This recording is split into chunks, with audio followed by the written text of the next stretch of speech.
प्रभु जीशु ख्रीष्टों नाम रे सर्वप्रथमे मोर ख्रीष्ट प्रेमर नमस्कार जनाए। नमस्कार।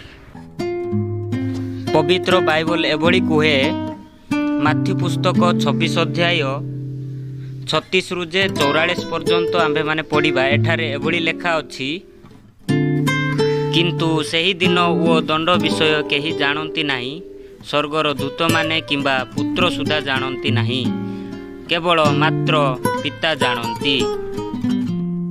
माथ्यू पुस्तक 26 अध्याय 37 पदरे एभली कुहे, आउ नहंक समय रे जे प्रकार घटिथिला मनुष्य पुत्रंकर आगमन समय रे से प्रकार घटिबो।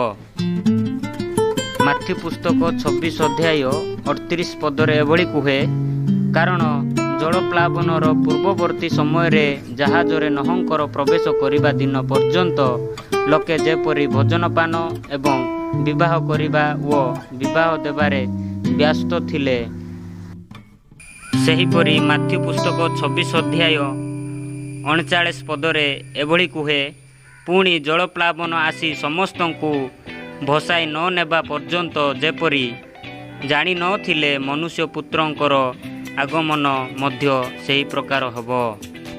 माथ्यू पुस्तक 26 अध्याय 40 पदरे एभली कुहे, सेतेबेले दुई जण क्षेत्रे थिबे, जणकु ग्रहण कराजिबो ओ अन्य जणकु परित्याग कराजिबो। माथ्यू पुस्तक 26 अध्याय 41 पदरे एभली कुहे, दुई जण स्त्री चकी पेशुथिबे, जणकु ग्रहण कराजिबो ओ अन्य जणकु परित्याग कराजिबो। माथ्यू पुस्तक 24 अध्याय 42 पदरे एभली कुहे, अतएव जाग्रत थाओ, कारण तुम्भ मानकर प्रभु केउ दिन आसीबे ताहा तुम्भे माने जानो नाही।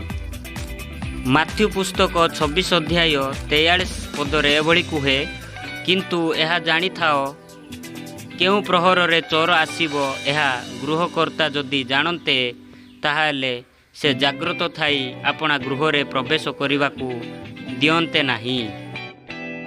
माथ्यू पुस्तक 26 अध्याय 44 पदरे एभली कुहे, एणु तुम्भे माने मध्य प्रस्तुत होई थाओ, कारण जेउ समय रे तुम्भे माने मने करू नथिबो सेही समय रे मनुष्य पुत्र आसीबे।